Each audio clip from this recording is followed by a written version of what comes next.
En el capítulo anterior, el Frente Popular y la conspiración contra la República. El Frente Popular gana ajustadamente las elecciones y retorna al gobierno. La conspiración militar se acelera y crece la tensión social y política. El asesinato del dirigente falangista José Calvo Sotelo provoca el pronunciamiento militar del 18 de julio de 1936. España queda dividida en dos. Comienza la Guerra Civil.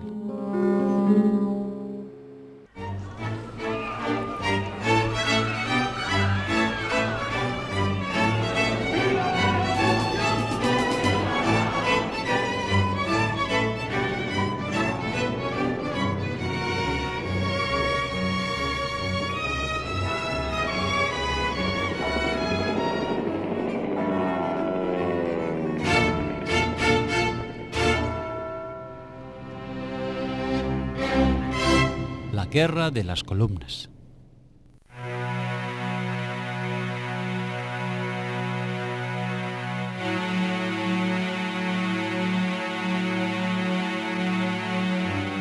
El pronunciamiento del 18 de julio de 1936 fracturó España en dos mitades irreconciliables y con una paridad de fuerzas que hizo inevitable la guerra civil.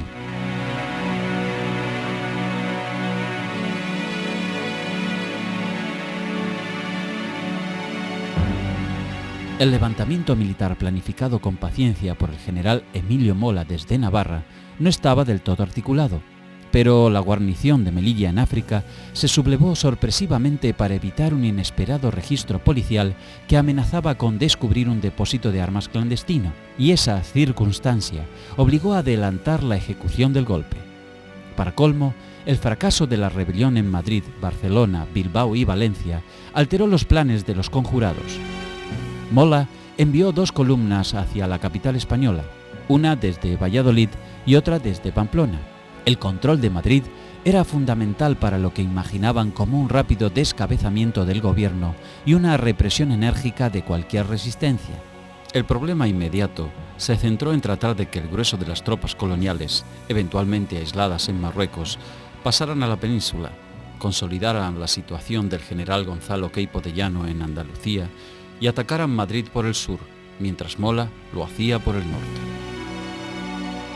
Enrique Lister Forján, militante comunista, voluntario de las milicias populares, conductor de la 11 División y luego del 5º Cuerpo de Ejército, ha expresado: los políticos de los diferentes gobiernos republicanos dejaron intacto el ejército con sus mandos fascistas, dejaron intacta la tierra en manos de los terratenientes, dejaron intacto el poder de la Iglesia. Ellos tienen una tremenda responsabilidad en que se haya producido la sublevación. El proyecto de los conspiradores de descabezar a la República con un golpe súbito y coordinado había fallado. Pero los republicanos tampoco tenían el control de la situación. Ante los bandos en pugna se abría el abismo de la guerra civil, y el gobierno veía claramente que su única esperanza residía en el respaldo de los sectores populares. Por eso, el presidente de la República, Manuel Azaña, afirmó el 20 de julio de 1936. Es propósito del gobierno mantener firmemente, sin vacilaciones ni desmayos, la defensa del régimen republicano, apoyándose en el pueblo, que con tanto calor le presta su adhesión y aceptando agradecido su heroica cooperación.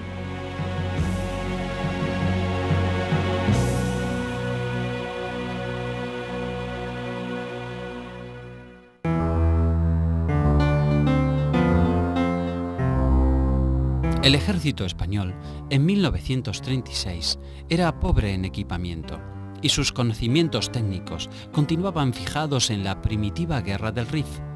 Su núcleo de choque más importante eran las tropas asentadas en Marruecos, acostumbradas a la guerra colonial contra adversarios mal armados y peor organizados, aunque maniobreros. Tanto gubernamentales como rebeldes se desplegaban en general en columnas que presentaban una línea de tiradores sin reservas para contraatacar cuando se rompía el frente, lo que los hacía susceptibles de verse envueltos ante cualquier penetración del enemigo. Las tropas coloniales conocían esa situación y en todo combate trataban de establecer una cuña en la línea de milicianos republicanos, ante lo cual estos emprendían la retirada. El armamento pesado era escaso y la artillería también. En el campo republicano, esa situación se agravaba, porque el pronunciamiento militar provocó un inmediato estallido revolucionario y una desordenada distribución de las armas. La guerra de columnas, el ejército español lo conocía muy bien, y sobre todo el ejército de África, porque allí se había hecho mucho esa guerra de columnas, más que de frente. Cuando no hay unos frentes definidos, cuando no hay un río, una carretera, ni unas trincheras, sino que lo que se trata es de tomar unas poblaciones civiles, hostiles, insurgentes, insurrectas, como era el caso de las cábilas marroquíes, pues sí, funcionaba mucho la guerra de columnas. O sea que eso era algo que ya tenía muy aprendido y muy ensayado, ¿verdad? No es una guerra convencional exactamente. ¿En qué consiste una columna? Se llaman columnas mixtas. Una columna es una amalgama de distintos cuerpos, en porcentajes, digamos, variables. Es decir, hay infantería, hay caballería, hay algo de artillería, puede ser artillería ligera, algún mortero que tiene algún regimiento de infantería, o algunos cañones aportados por la infantería, algún carro blindado, que también los había ya, la Guardia de Asalto los tenía y los incorporan los sublevados. Es una amalgama en la que cabe en distintas dosis de cualquier cuerpo. Eso es una columna. En Cataluña, el gobierno de la Generalitat se vio desbordado por los anarcosindicalistas de la CNT y de otros grupos de extrema izquierda, que con más fervor revolucionario que organización se lanzaron en ofensivas desordenadas hacia Zaragoza y Huesca. Las columnas de milicianos eran indisciplinadas, iban mal armadas y en general carecían de una adecuada dirección, pues respondían a jefes carismáticos, fogueados en la lucha sindical, pero sin conocimientos militares para un enfrentamiento de esta naturaleza. Iban más dispuestos a promover la insurrección libertaria que a guerrear contra los rebeldes. El mítico dirigente anarcosindicalista Buenaventura Durruti fue un claro ejemplo de esa actitud. Participó de modo activo en el aplastamiento de la sublevación en Barcelona y luego al mando de una nutrida columna de milicianos, con más voluntad que organización. Marchó hacia Zaragoza y chocó con las tropas sublevadas a la altura de los Monegros, donde se estabilizó el frente. Pero Durruti estaba más interesado en extender la revolución social a toda España que en restablecer el mero orden republicano burgués. Además, no pudo o no quiso coordinar ningún plan conjunto con quienes estaban al frente de las otras columnas que salieron de Barcelona. En noviembre de 1936 se trasladaría a Madrid, donde fallecería como consecuencia de un disparo, aparentemente una bala perdida. Si bien nunca quedó claro si la muerte fue accidental, a partir de entonces fue un mártir para sus compañeros. Yo he conocido a Durruti de niño. Era amigo de mi padre. Tengo escrito sobre ello. Para mí, cuando era niño, Durruti era uno de mis héroes. O sea que no es vuelta. Tengo la historia muy simple. Cuando llega la defensa de Madrid, voy con mi padre, de la mano de mi padre, ahí a la calle Miguel Ángel, donde había un cuartel, y subo, y estaba allí Durruti rodeado, había venido a eso, y se quitó, después de hablar con mi padre, se quitó su pañuelo rojo y negro de CNT, me lo puso en el cuello, y me dice, para que seas tan buen luchador como tu padre. Lo cierto es que en Cataluña el Estado parecía haber desaparecido. Era imposible recibir refuerzos. Casi todas las tropas que constituían la guarnición estaban disueltas y el panorama era dominado por numerosos e incontrolables milicianos en armas. Cualquier acción efectiva parecía improbable, porque las municiones eran escasas.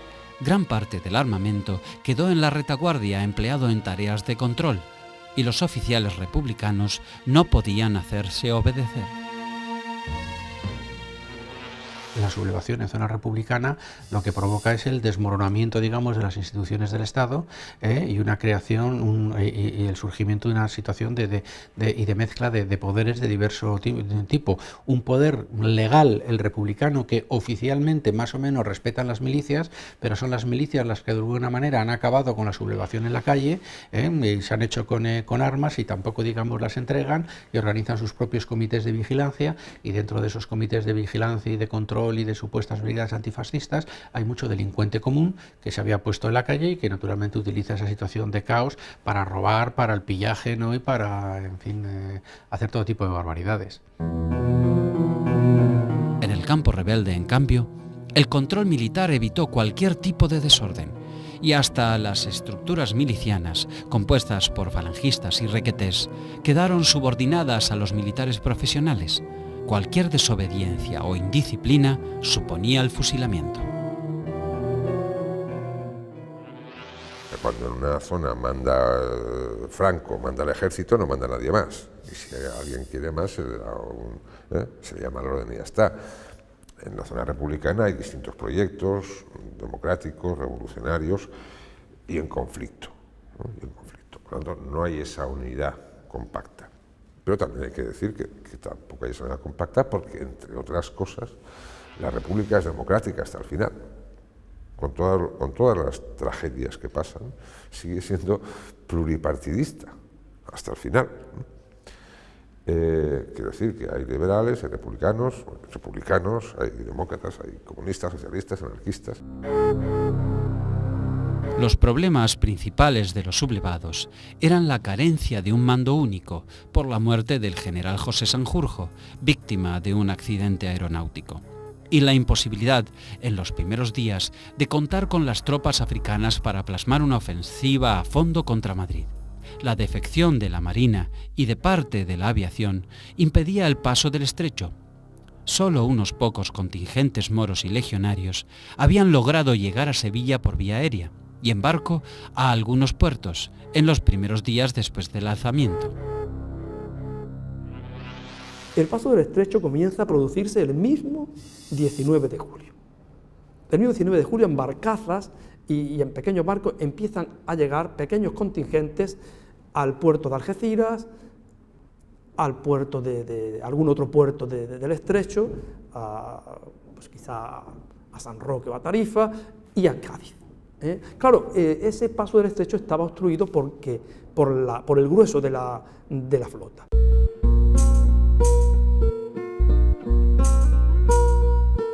En la zona republicana, las estructuras sindicales más importantes, la UGT y la CNT, crearon sus propias organizaciones armadas y diseñaron sus planes de defensa o de ataque sin coordinarlos necesariamente con el poder político. El caos y la anarquía caracterizaron esas primeras semanas. Pese a esa situación crítica, el gobierno logró tomar la iniciativa y atacar con éxito a varios grupos rebeldes en las cercanías de Madrid, y frenar la ofensiva del general Mola, que desde el norte enviaba sus columnas contra la capital de la República. Y son muchas las columnas que parten de la capital hasta el 12 de septiembre, son muchas, es muy activa el movimiento de columnas hasta someter el último pueblo de la provincia de Sevilla. Yo creo que los golpistas no contaban con esa oposición tan contundente, tan numantina, tan obstinada de las masas obreras y de las masas republicanas. En Toledo, la desesperada resistencia del coronel José Moscardó impidió a los republicanos, liderados por el general Riquelme, consolidar esa posición. No obstante, ante el ataque de la aviación y las numerosas fuerzas gubernamentales, los rebeldes debieron retroceder hasta el Alcázar. Los muros de la fortaleza cobijaron un gran número de personas, entre oficiales, guardias, civiles, soldados, voluntarios, mujeres y niños. Riquelme ordenó mantener el asedio del cuartel rebelde y marchar hacia el norte para aplastar a los alzados en Guadalajara. El 22 de julio, esa ciudad quedó en manos de los republicanos.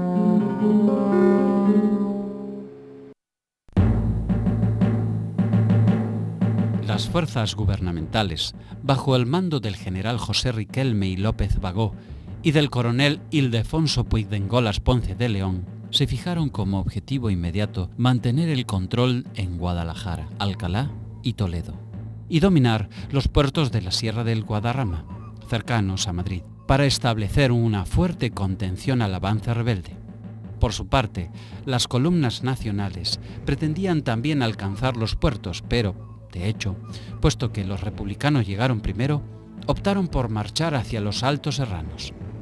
Mola organizó inicialmente 3 columnas. En Pamplona, la del coronel Alfonso Beorlegui Canet, que marchó hacia San Sebastián. En Valladolid, la del coronel Ricardo Serrador Santés, que se dirigió a Madrid, Alto de León. Y una tercera en Burgos, con el coronel Francisco García Escámez e Iniesta, que se encaminó a Madrid por Somosierra, tras una frustrada desviación hacia Guadalajara. La columna de Serrador se desplazó hasta el Alto de León, atacando a los republicanos que lo ocupaban. El combate fue feroz, y si bien los rebeldes tomaron el puerto, los gubernamentales solo retrocedieron un poco y mantuvieron posiciones defensivas. El teniente coronel Julio Mangada Rosenhorn encabezó una columna republicana, con la intención de situarse a las espaldas del coronel Serrador. Avanzó por tierras de Segovia y Ávila, y protagonizó un combate con un grupo falangista dirigido por uno de sus líderes más destacados, Onésimo Redondo, quien murió en la lucha. La columna de Mangada alcanzó finalmente Villacastín, desde donde trató de controlar la carretera del Alto de León a Valladolid, pero después, ante la falta de refuerzos, se replegó a posiciones propias. El frente de la Sierra de Guadarrama parecía estabilizarse, con el consiguiente fracaso para Mola, que vio frustrado su propósito de llegar a Madrid. Por otra parte, se vio obligado a ocuparse de los factores estratégicos que ponían en peligro su zona. El ejército republicano, diríamos que es un ejército que fue ganando progresivamente en capacidad. En capacidad se estructuró, fue asumiendo más la estructura de un ejército, frente a esa primera dinámica de las milicias. Y yo creo que hay unanimidad, especialmente entre los observadores militares. Diversas columnas republicanas habían partido de Bilbao y San Sebastián. Mola envió inmediatamente desde Pamplona una columna a las órdenes del coronel Beorlegui. Luego, por otro camino, dirigió hacia San Sebastián otras 2 columnas. También dispuso la defensa de Vitoria y la de Villarreal. Pero los republicanos, establecidos en Ochandiano más allá de Villarreal, le impidieron seguir avanzando. Los milicianos asturianos se concentraron alrededor de Oviedo y Gijón, que estaban controladas por los rebeldes. Mola dirigió hacia la región 3 columnas que mantuvieron con los republicanos varias batallas y escaramuzas de gran dureza en los montes, sin llegar a socorrer a los sitiados en Oviedo y Gijón. También en el norte, la situación se había estabilizado.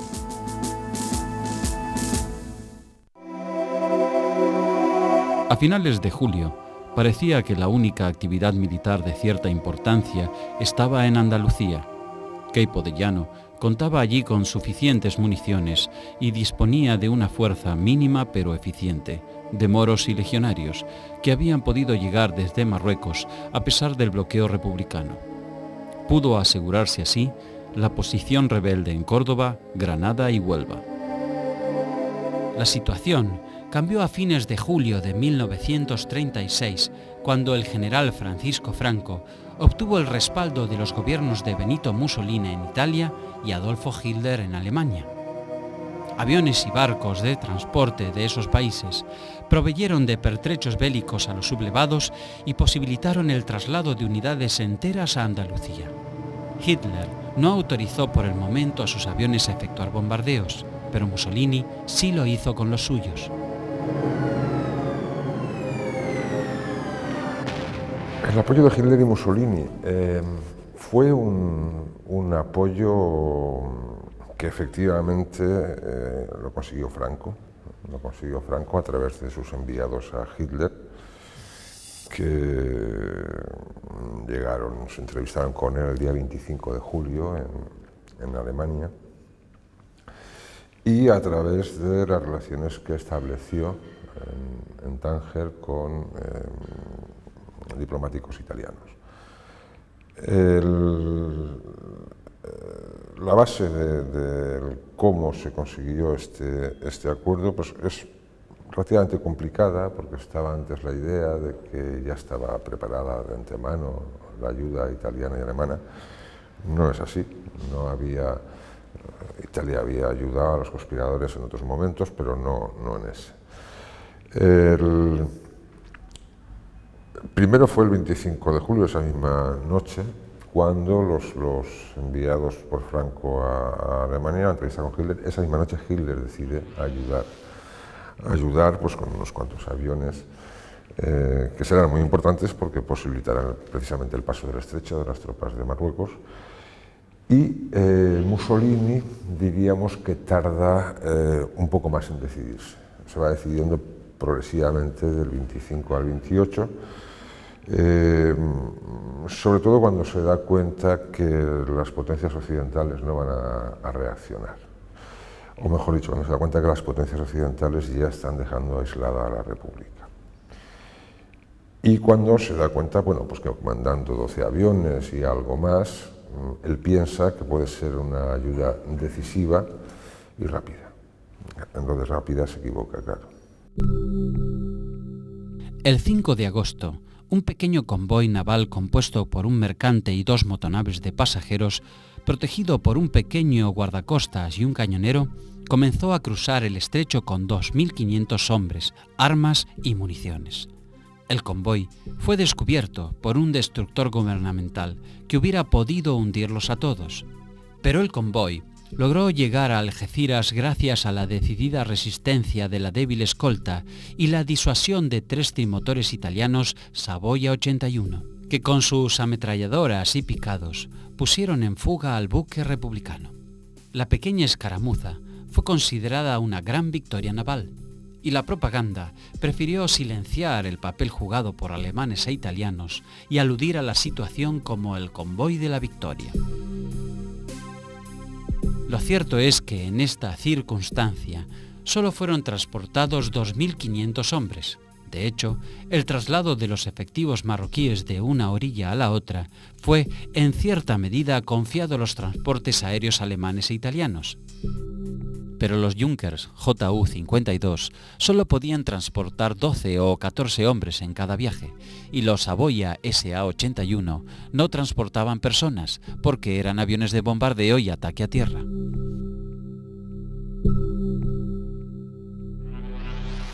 paso del estrecho se produce gracias al puente aéreo con aviones alemanes, y gracias a la intervención de los aviones italianos, los bombarderos que dispersan a la flota republicana. Esto hace posible el paso del estrecho y esto es lo que permite la irrupción efectivamente de esa columna, también llamada la muerte, que prácticamente es un ejército preparado para el combate, que se va a enfrentar con milicias mal armadas, milicias que pueden resistir bien en una ciudad, pero no en un combate abierto. Y entonces, evidentemente, se convierte en una columna imparable, hasta el punto de que se piensa que el Madrid cae en octubre. Desde el paso del convoy de la Victoria, la navegación quedó expedita y así el grueso de las tropas pasó en barco. Además, los aviones no pudieron transportar artillería ni mucha carga. Sin embargo, la propaganda franquista exaltó la genialidad del primer puente aéreo de la historia. Ya sabemos cuál fue la operación, ¿no?, del 5 de agosto, mítica, pero no tan importante. Fue una operación en la que los golpistas hacen pasar un convoy, una expedición un poco más gruesa, un poco más importante. Y ese éxito es explotado por Franco, muy perspicaz en esos golpes de efecto. Este general tan joven y tan ambicioso, muy perspicaz, es aprovechado por Franco para trasladarse definitivamente a Sevilla. Con los refuerzos recibidos a partir del 5 de agosto, Queipo de Llano organizó 2 columnas que aparentemente apuntaban a consolidar el dominio sobre Andalucía, pero que en realidad tenían a Madrid como destino final. La ruta elegida, a través de Extremadura, era más larga, pero más segura y preveía reunirse con las columnas de Mola en Cáceres y desde allí marchar sobre la capital. Fue la última acción importante de Queipo de Llano en ese escenario. El desembarco con el grueso del ejército colonial y su renovado prestigio por haber obtenido ayuda extranjera lo catapultó con rapidez al control operativo de ese frente, que se movía sin encontrar resistencia apreciable. El 7 de agosto, Franco estableció su cuartel general en Sevilla.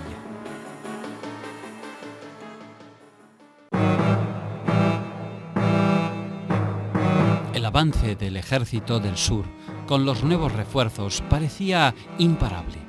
En solo 4 días cubrió alrededor de 150 kilómetros.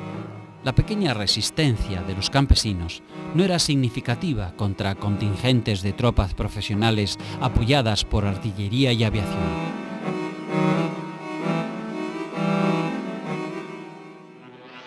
Creo que el ejército ese que vino de África, con la legión y los regulares, especialmente la legión, y los regulares eran muy buenos también, pues ganaron porque tenían que ganar, porque es que además en el ejército republicano, o rojo, que yo le llamo republicano rojo indistintamente, pues los jefes de las unidades pequeñas, de tipo compañía y tipo así, pues eran revolucionarios importantes, gente echada para adelante, gente violenta, gente dura, pero claro, una cosa es ser duro y otra cosa es saber. El oficio militar es un oficio como todo cualquiera que se aprende o no se hace bien. Y claro, pues esto no lo hicieron bien. Franco confió el mando de las columnas que marchaban hacia Madrid al teniente coronel Juan Yagüe. Mérida capituló el 11 de agosto y la ahora rebautizada Columna Madrid avanzó sobre Badajoz. La represión había sido frecuente en los dos bandos, que preferían no hacer prisioneros. Mérida no fue una excepción y los gubernamentales fueron fusilados. Badajoz estaba defendida por 500 soldados y miles de milicianos al mando del coronel Puigdengolas, que había reducido a los rebeldes en Alcalá y Guadalajara. El 14 comenzó el ataque que duró hasta el día siguiente. Fue una batalla sangrienta, librada con medios y tácticas primitivas, plena de heroísmo y con una enorme cantidad de bajas. Cuando los defensores se rindieron, el furor de los rebeldes provocó otra masacre. Todos los militares, profesionales leales al gobierno, fueron fusilados, al igual que muchos carabineros y milicianos. Algunos republicanos que habían huido a Portugal fueron entregados por el gobierno de ese país y también pasados por las armas. Resultó imposible inhumar tantos cadáveres y hubo que incinerar muchos de ellos en grandes piras tras el cementerio. La masacre de cientos de civiles fue acompañada de pillajes incontrolados. El escándalo se extendió a la prensa extranjera. Ante un periodista que le preguntaba por los fusilamientos, el general Yagüe no dudó en declarar: Pues claro que fusilamos. ¿Qué esperaba? ¿Suponía que iba a llevar 4.000 rojos conmigo mientras mi columna avanzaba contrarreloj? ¿Suponía que iba a dejarlos sueltos a mi espalda y dejar que volvieran a edificar una Badajoz roja? Yagüe, entonces coronel Yagüe, ha declarado después que él no podía dejar a su retaguardia miles de prisioneros, ¿no? Pues entra dentro de la táctica de aquellos militares africanistas. Entra dentro de la táctica de aquellos militares africanistas, eso y otras tácticas más retorcidas, no solamente en esos casos como el caso de Extremadura, en que quieren avanzar muy rápido, el no dejar prisioneros, sino liquidarlos, a los prisioneros republicanos. Eso no fue tan generalizado. Las columnas aquí en Andalucía fueron bastante menos mortíferas y fue mucho más mortífera después la represión de retaguardia, la represión hecha ya por las nuevas autoridades, por la Falange, por la Guardia Civil ya en la zona sublevada, ¿no? Pero en las tácticas africanistas entraban esas medidas drásticas. Mola en sus directivas lo había dicho: castigos contundentes, inexorables. Eso quiere decir muerte, eso quiere decir asesinato, eso quiere decir fusilamientos. En la zona franquista era un poco el sembrar el terror para que no pudiera la gente reaccionar. Si es que el terror duró en España hasta el año 60.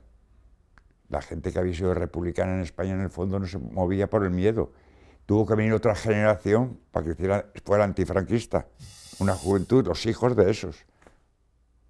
O sea, sembrar el terror para no poder, que no reaccionara al enemigo. O sea, se queda en terror. Lo de Badajoz y lo de Sevilla. En Sevilla, en Triana se fusilaba a diestro y siniestro, porque entonces era el barrio obrero. La caída de Badajoz ensombreció el ánimo republicano. Las columnas de Mola amenazaban desde la sierra de Guadarrama y ahora el ejército marroquí iniciaba su ofensiva hacia el valle del río Tajo. Se decidió cerrarle el paso en Talavera, un punto en el que el terreno accidentado permitía trazar una defensa apropiada. La situación para los rebeldes también era favorable en el norte, pero la resistencia solo fue quebrada en Irún, después de durísimos combates. Sin embargo, en Asturias, las columnas de Mola, ante la férrea voluntad de combate de los milicianos, no pudieron auxiliar a los rebeldes atrincherados en el cuartel de Simancas, en Gijón, posición que el coronel Antonio Pinilla Barceló defendió hasta el último hombre. Mola se reunió con Franco en Sevilla el 13 de agosto y decidieron un plan de operaciones en el norte. Acordaron que, para aislar a las fuerzas republicanas, debía tomarse Irún y después avanzar hacia San Sebastián. Los rebeldes fueron detenidos una y otra vez en Guipúzcoa.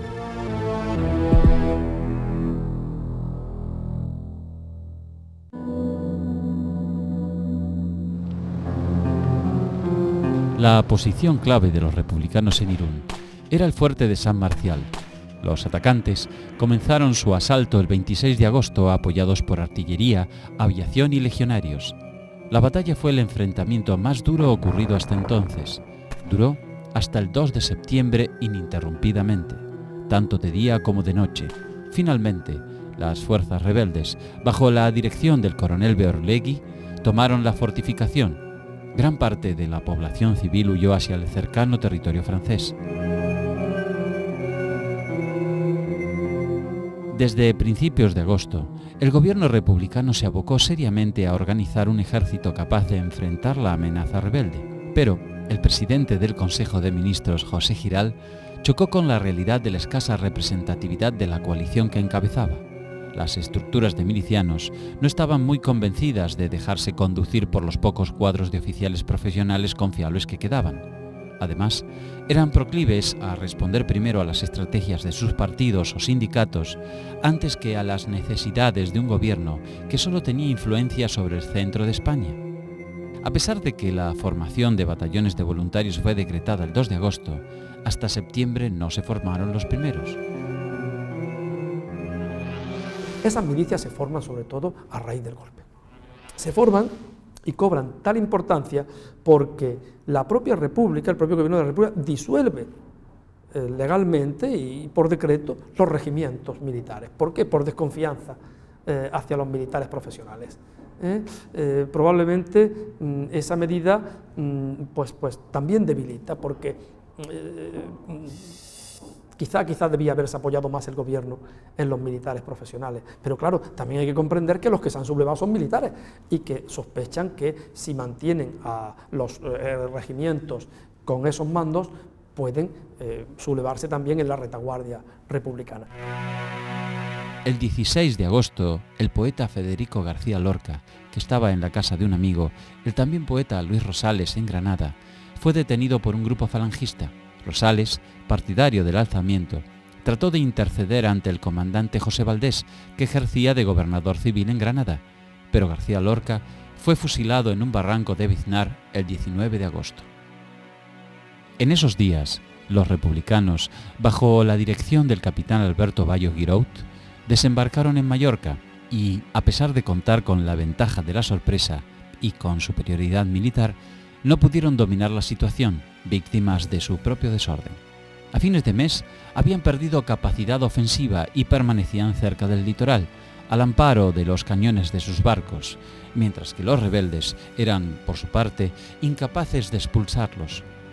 La situación en las islas parecía ser un empate. El general Miaja había concentrado cerca de Córdoba fuerzas procedentes de Levante y campesinos armados que se añadieron por el camino a la ciudad.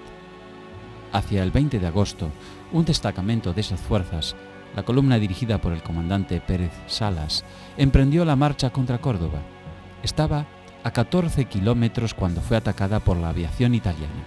Si bien los gubernamentales no se retiraron, las numerosas bajas y la confusión de los sobrevivientes impidieron la conquista de la ciudad. A la imposibilidad de trazar una estrategia militar coherente, se sumó para Giral el rotundo fracaso diplomático que significó la negativa de Francia y Gran Bretaña a ayudar a la República. Solo México, por iniciativa del presidente Lázaro Cárdenas, hizo llegar armas al gobierno español. La comunidad internacional se limitó a expresar su solidaridad, pero en general se plegó a la actitud británica y francesa de no intervenir en el conflicto para evitar enfrentamientos con Hitler. Al fin y al cabo, la guerra civil española es una manifestación de una guerra civil latente en toda Europa, que estallará definitivamente con la guerra mundial, ¿no? Y luego, los franceses, el gobierno francés sabe muy bien que si por ayudar a la República tiene problemas con Italia y Alemania, el Reino Unido en esto no le va a apoyar. Lo sabe muy bien porque, entre otras cosas, se le ha dicho. Se le ha dicho por parte de los ingleses. No es que le hayan dicho, no intervengáis, pero sí que le han dicho, bueno, si intervenís ya os apañaréis. Y claro, para Francia es muy importante la alianza con el Reino Unido porque tiene Alemania, la Alemania de Hitler al lado. Entonces, la clave de Inglaterra, no la clave del Reino Unido, es un gobierno conservador. Desde el punto de vista político, ellos declaran la más estricta neutralidad, pero ellos quieren que ganen los sublevados. Ellos quieren que ganen los sublevados. Lo que pasa es que desde el punto de vista de la legalidad internacional ellos no pueden manifestar esto. Entonces, ¿qué es lo que plantean? Bueno, embargo unilateral de armas para España, lo cual significa castigar al gobierno legal, porque lo pone en el mismo plano que a los sublevados, y incentivar pues, las políticas de neutralidad. Se montará el comité de no intervención enseguida, por iniciativa francesa, asumir la no intervención, pero al principio con una clara voluntad, bueno, si ganan los insurgentes y cuanto antes mucho mejor. El ministro de Asuntos Exteriores del gobierno francés, Yvon Delbos, hizo llegar el 15 de agosto de 1936 una nota al embajador de Gran Bretaña en París, Sir George Clerk, definiendo la posición francesa que coincidía básicamente con la británica. El gobierno francés, deplorando los trágicos acontecimientos de que es teatro España, decidido a abstenerse rigurosamente de cualquier injerencia directa o indirecta en los asuntos internos de ese país, y animado de la voluntad de evitar cualquier complicación perjudicial al mantenimiento de las buenas relaciones entre los pueblos, prohíbe, en lo que le concierne, la exportación directa o indirecta, la reexportación y el tránsito con destino a España, posesiones españolas y zona española de Marruecos, de todas las armas, municiones y material de guerra, así como de todas las aeronaves montadas o desmontadas y de toda nave de guerra. El pacto de no intervención fue suscrito por Inglaterra, Francia, Italia y Alemania. No obstante ello, no significó ningún cambio en la política instrumentada por Hitler y Mussolini. Mientras los rebeldes recibían gasolina norteamericana y material bélico alemán e italiano en abundancia, como así también asesores y pilotos, los republicanos carecieron de pertrechos suficientes y la obsolescencia de su armamento se hizo sentir en el campo de batalla. Esto fue particularmente evidente en el aire. La aviación republicana dominó el espacio aéreo solo hasta que aparatos alemanes e italianos entraron en acción en forma masiva. Madrid ya no pudo dormir tranquila. Yo diría una cosa que a veces no se subraya con la fuerza necesaria. Realmente la Italia fascista le hizo la guerra a la República. No fue solo o no hablamos solo de una ayuda militar. De hecho, la Italia fascista estuvo en guerra con la República. Enviaba ayuda directa a Franco, tenía sus propios cuerpos de ejércitos, divisiones italianas en España que actuaban como ejército aliado. Decidía, a veces unilateralmente, bombardear las ciudades españolas, a veces unilateralmente. No es que ceda submarinos o barcos a la escuadra franquista, que sí que lo hace. Es que en el verano de 1937 se dedica a hundir barcos, hasta 30, creo que son 20 son objeto de ataques, en pleno Mediterráneo, no ya en las costas españolas. Buques soviéticos, británicos incluso. ¿Para qué? Para bloquear la llegada de armas soviéticas a España, pero en pleno Mediterráneo, en pleno mar abierto, diría. El 25 de agosto, el general Franco hizo pública una proclama amenazando a los ciudadanos de Madrid. Sabed, madrileños, que cuanto mayor sea el obstáculo, más duro será por nuestra parte el castigo. La mujer, en realidad, fue, sobre todo en Madrid, la que animó, aunque hay muchas fotografías, muchos actos que sale la mujer con mosquetones, con fusiles. Yo creo que más fue el apoyo moral que dio a los combatientes. Hay que tener en cuenta que entonces la mujer no era la mujer de ahora, que se habla para el ejército y todo. Era un apoyo pues, en los servicios, en sanidad, en muchas. Pero en la zona republicana el apoyo moral fue muy grande de la mujer. Yo creo que incluso hubo mujeres que actuaron, pero en los primeros momentos, cuando supiendo a hombres que caían, porque en Madrid hay una cosa curiosa que yo oí hace poco, que había gente que iba al frente sin armamento, esperando que cayera alguien para coger su armamento. En la defensa de Madrid. O sea, ya está dicho todo con eso, vamos. No había material para todo el mundo, en la primera fase. Al día siguiente, Franco trasladó su cuartel general a Cáceres, zona que hasta ese momento había estado bajo el control de Mola, para estar más cerca de las operaciones. El desplazamiento de Franco no tenía solo motivaciones militares, sino que buscaba modificar el equilibrio político de los rebeldes, extendiendo su influencia a expensas de Mola. El 27 y el 28 de agosto, los Junkers Ju-52 bombardearon por primera vez en la historia una ciudad, Madrid. 4 días antes, habían atacado el aeródromo de Getafe, al sur de la capital española, y la conmoción resultante provocó otra tragedia. Los aviones de bombardeo enemigo, cuando bombardeaban Madrid, ¿qué hacían?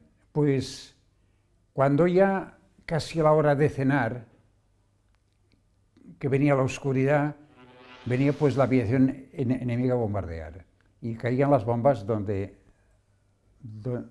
caían. Precisamente yo de esto he escrito una cosa que lo he publicado, una anécdota, que durante esa época había una escuadrilla que tenía un radar que era un perro, que el perro con la anticipación de 2 minutos detectaba que la aviación enemiga venía, que daba suficiente tiempo a la gente a bajar a un refugio, pero bombardeaban igual, porque a aquella hora ya no despegaba ningún avión. Casi en forma simultánea, con el inicio del bombardeo de Madrid, se produjo un incendio en la cárcel Modelo, donde estaban detenidos alrededor de 3.000 presos políticos. Se corrió el rumor de que había sido un motín y la multitud madrileña clamó venganza. En los días siguientes, 80 de los rebeldes detenidos fueron ejecutados como represalia. El gobierno republicano tomó en esos días una medida que será durante años fruto de una interminable polémica: las reservas en oro de la República fueron llevadas a la base naval de Cartagena.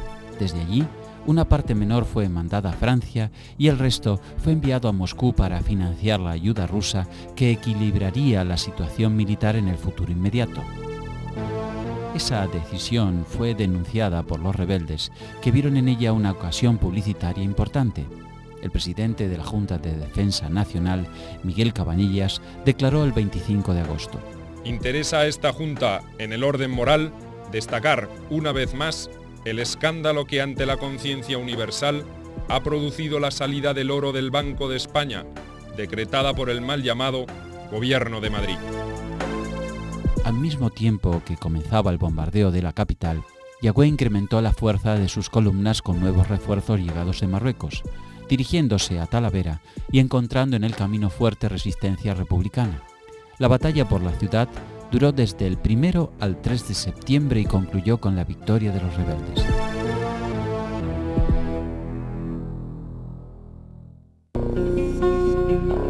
La imposibilidad de las fuerzas republicanas para frenar el avance rebelde en Talavera provocó el derrumbe del gobierno de Giral, que dimitió.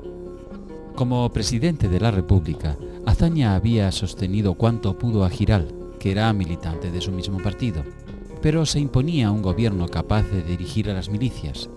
Encargó entonces, el 4 de septiembre, la formación de un nuevo gobierno al dirigente socialista Francisco Largo Caballero. El 5 de septiembre, Largo Caballero asumió sus funciones como presidente del Consejo de Ministros. En esa ocasión, definió sus prioridades. El programa ministerial se cifra esencialmente en el firme propósito de adelantar el triunfo sobre la rebelión, coordinando los esfuerzos del pueblo mediante la debida unidad de acción, a fin de hacerlos más provechosos. A ello se subordinan cualesquiera otros intereses políticos, dando de lado a diferencias ideológicas, puesto que de momento no puede existir otro afán que el de asegurar el aplastamiento de la insurrección. El flamante presidente del Consejo de Ministros tendría que hacerse cargo de la defensa de una Madrid seriamente amenazada. De hecho, el 6 de septiembre se conoció una nueva proclama de Franco, nada tranquilizadora. Madrileños, el día de vuestra libertad está muy próximo. Si queréis salvar la vida y evitaros perjuicios irreparables, entregaos sin condiciones a nuestra generosidad. En el próximo capítulo, la batalla por Madrid. Franco demora el ataque para liberar Toledo y asumir el mando supremo de los rebeldes. El gobierno de Largo Caballero abandona la capital, mientras el general Miaja y el coronel Rojo planifican la defensa. Madrid resiste los ataques rebeldes y logra repeler las ofensivas destinadas a aislarla del resto de España.